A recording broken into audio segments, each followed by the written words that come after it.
Greetings, greetings, greetings.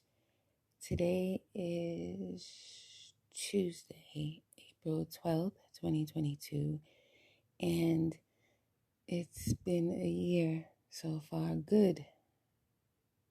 Yeah, I'll say good. Challenges happen every day for everyone, and how we face them matters. I read this article today about how we respond to deep challenges, sometimes called trauma. And I don't know if you've ever heard the thought process that we store trauma in our bodies. And so this article spoke to that. And I think it's important to address the things we don't generally address, the things we hold on to, the things we sometimes hide deep within us that hold us back. I have been on a journey to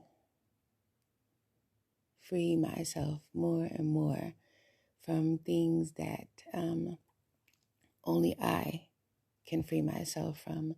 So this article was pretty useful, and you may find it useful as well.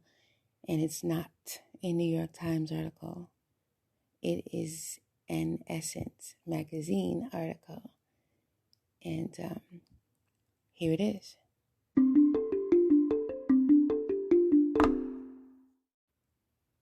The title of the article is "After Storing Years of Trauma in My Body, a Good Cry Helped Me Finally Release It." Do you believe that you can store trauma you don't deal with within the body? This writer shares her long, grueling journey to releasing it. And again, it is an Essence magazine article written by Saba Tekle, and it was updated onto the Essence online magazine April 6th of this year, 2022. Have you ever experienced depression so heavy that you hoped would go away on its own, but it didn't? Have you tried to heal from it and felt like nothing was working? That was my story. At the start of the pandemic, I began to feel this unexplainable numbness about life. I felt disconnected from myself and the one thing I loved doing, which was running my publishing business, I lost interest in. The only desire I had was to sleep and buy plants. Going to plant nurseries brought me glimmers of joy. I eventually had a house filled with greenery and started learning the ins and outs of ceramics to make pots to put them in. It was all therapeutic, but the feeling didn't last long. After some time, my mental health started to decline more. The lingering feeling of blahness, as I call it, morphed into a full-on depression. Before I knew it, I was having thoughts that were borderline suicidal. I did not want to be here, and I could find no logical reason I felt that way, at least not consciously. I eventually tried to overcome the feeling by traveling, but when I returned, the depression came back, and it was worse than before. I felt more raw, more vulnerable, and emotionally exposed. The healing ceremonies I did in Tulum, Mexico, the extended vacation I took, nothing worked. I decided to seek help. As I was looking, I received an email about a healer who uses frequencies and massage to release trapped trauma in the body, namely the muscles. I responded, noting that I was interested, and I let fate decide if we were meant to work together, as her availability was limited. As luck would have it, a spot opened. I booked it, paid the steep $300 fee, and hoped that this would be the thing to stick to truly help me heal. I have done most forms of healing: EFT, emotional freedom technique, distant or in person healing with shamans, journaling, talk therapy with body code healing and energy healing, you name it. Everything felt like a temporary fix that just scratched the surface or peeled back a layer. And while I'd heard healing is like an onion and can take a lifetime, at that time, I couldn't wait much longer. So I showed up for myself. I laid on the healer's table and she began using a tuning fork, a two-pronged steel device that vibrates when struck to give a note of specific pitch, sometimes used in sound baths. And then she rubbed my legs. Afterwards, she returned to using the tuning fork. I found myself shaking. I was becoming scared and wanted to stop the process of whatever was happening. Suddenly, I started having flashbacks of being in a Temasco in Tulum sweat lodge, a hot box with coals, herbs, and sage for my deep healing, where I ran out because my emotions were overflowing uncontrollably. But this time, I decided as I lay there, I would face whatever came up. I soon began to process my trauma through crying and allowing myself to feel everything without judgment. I had 3 moments of great release. I cried tears of anger, hopelessness, and powerlessness. Each engulfed me and then released me into feelings of empowerment. All emotions released encompassed grief and sorrow. What was interesting about this method of healing was that there was no vision or a flash of memory in connection with the emotions. In retrospect, I believe each had to do with my mother's passing, the injustice we experienced fighting gentrification in our community before her passing, and the court case I have been left to fight on her behalf. Those were the only times when I felt I had to be my strongest and couldn't succumb to crying. I believed that if I broke down, I would feel depressed, defeated, and disempowered, but I realize now that my attempts at being positive were toxic. Each tear I didn't shed weighed me down as it stored in my muscles and mentally shook me. When I left that day, I felt lighter and clearer about the continued work I needed to do. I started to get proper support through therapy and practicing healthy routines. Now, I no longer find myself depressed, and when some heavy feelings do return, I face them and move past them much quicker. As women, as Black women, as business women, we unconsciously feel we need to be strong because our emotions can be seen as a form of weakness. It may feel like what is on the other side of tears is a woman who can't handle life or is not in control. But I learned what we don't properly process will collect, store, and then manifest in negative thoughts and feelings until you can't recognize yourself anymore. How we show up in the world, our inner conscious thoughts and our emotions are signals of what is going on underneath the surface. It is up to us to do the work to monitor our behavioral changes and feelings so we can catch ourselves in the moments of decline, and how we get out of it can be as simple as a good, healthy cry and having some support when we experience it. This is not a weakness, but rather a part of who we are, and we are wired to need it. So, when someone asks whether you're going to cry about whatever has been weighing on you or put on your big girl panties and deal with it, I say there's no shame in doing both. Let the tears fall.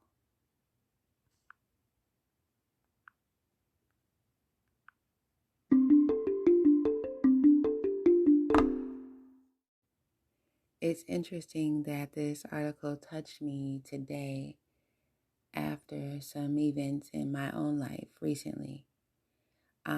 One, I posted, for those who follow me on Instagram at BLisB Simply Beautiful, I posted about how I feel about strong versus powerful. And it was a video I did while I was driving in my car, and the thought hit me, a strong Black woman is you don't have to be Black. You read something, you hear something about a Black woman, and she's strong, she's magical, all the extras. And that puts a lot on us, and a lot has been on us historically. And while I know that I'm powerful, that Black women in general are powerful, we're not necessarily the strong ones. And how I define strong is, if something is strong, you can just put everything on it and it can carry it. And as Black women, if we believe that, we'll tend to carry burdens that are way too freaking heavy and will eventually break us down. And so I release that strong label. But I do, however, accept the powerful label, because that, not label, the powerful term, the powerful knowing about myself, because that comes from the inside out. I choose what I will and won't. I choose. And that's my power. And that's the power of most humans, not just Black women. But because we have that strong label attached to us so much, before we can get into our power, we have to release that external definition of strong. Oh, we don't have to, but I choose to. And that was attached to some of the trauma that my family line experienced. Taking on too much. I learned this word during the healing retreat I recently went on, over endurance. Our bodies are meant actually to over endure, and these were professionals that I learned this from. And but we don't have to. Again, we choose. So when Black women are given that label of strong, and she buys into it and she believes it, and she over endures, she takes on everybody else's everything. And if you're taking on everybody else's everything, when do you have time for your own thing? When do you have money, finances, energy for your own thing? Your own mental health and wellness, your own financial health and wellness, your own spiritual health and wellness, your own love, health and wellness, your own physical health and wellness, your own creative health and wellness, anything. If you're taking on everybody else's, and not just your husband or your mate or your children or your friends or your business or your customers, whatever you do for a living, or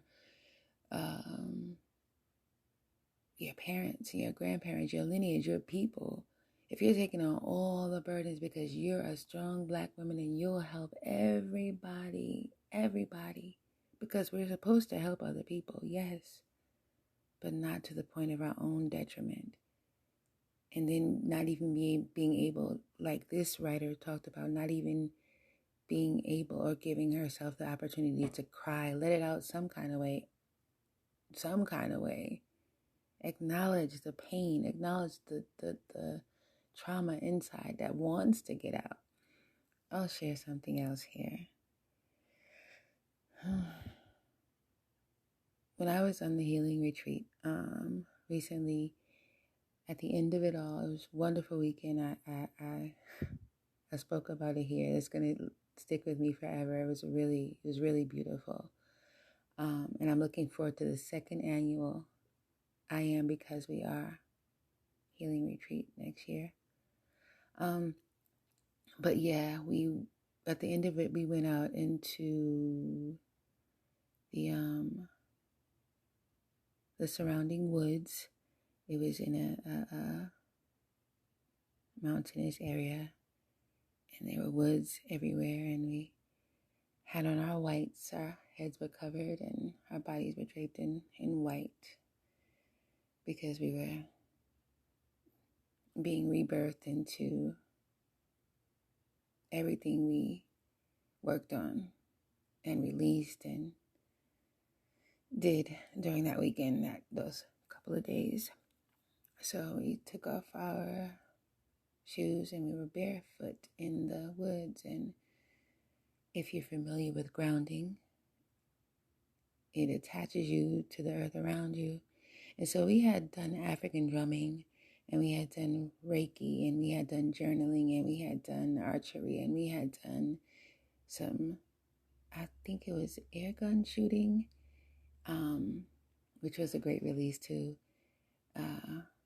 We had done healing circles with each other and ancestral veneration, and we ate good food. It was just really, it was a healing energy that we had brought forth together that weekend. And we talked about trauma and transgenerational trauma that Black people do deal with. Whether or not you deal with it currently, you could be one of the billionaires that we do have in the Black community, but there's some transgenerational stuff from the history that has and continues to happen here. I know people speak of a term called PTSD, post-traumatic stress disorder, but I don't know if there's a term for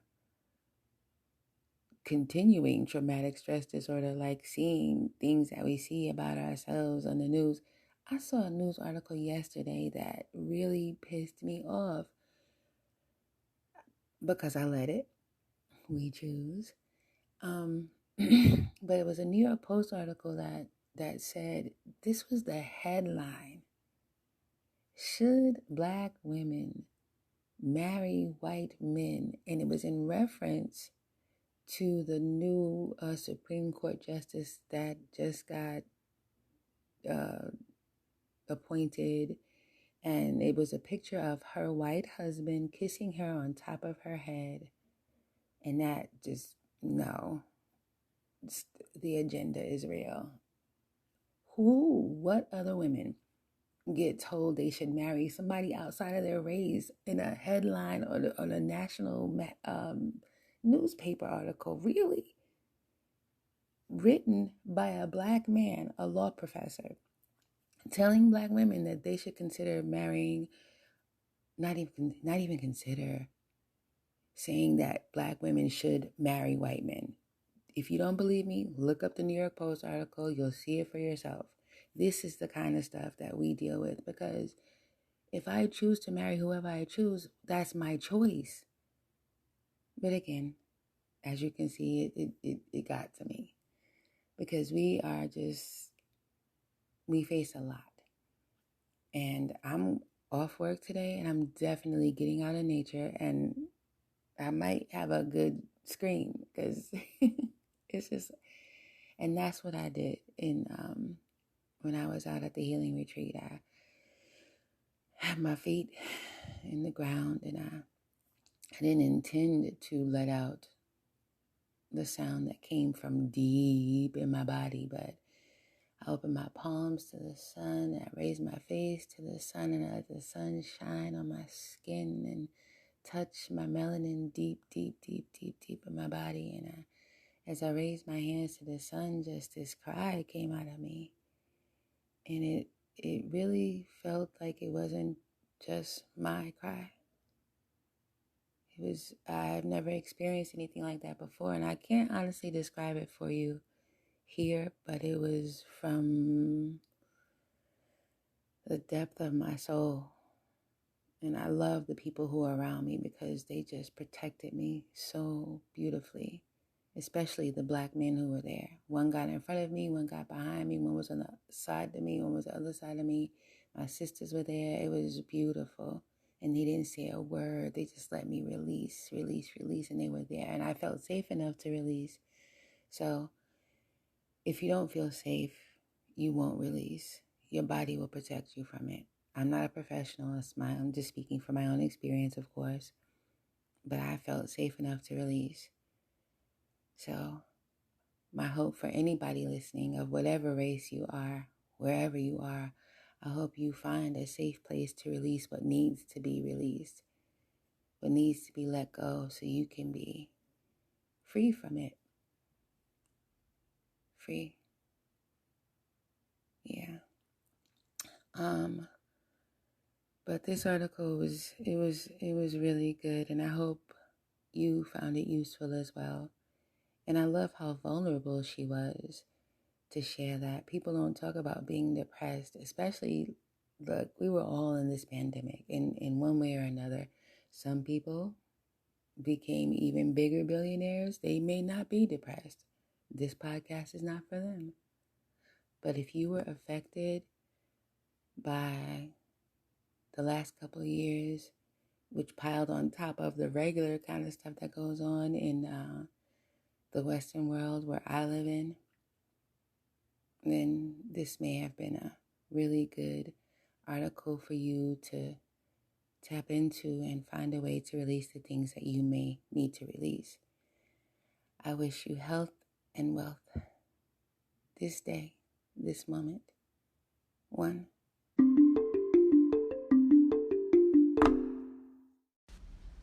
I have gotten a lot of comments about the uniqueness of my voice, my podcast, the topics of choice, and I'm grateful for the recognition. But I also know that we all have unique voices, unique perspectives that need to be heard.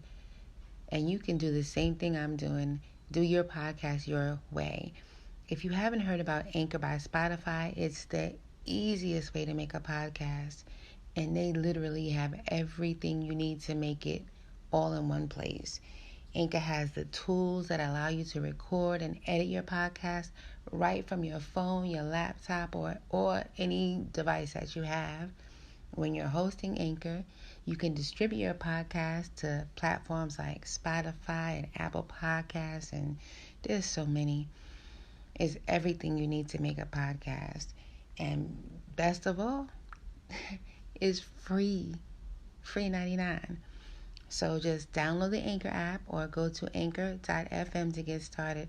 Again, you can download the Anchor app or go to anchor.fm to get started.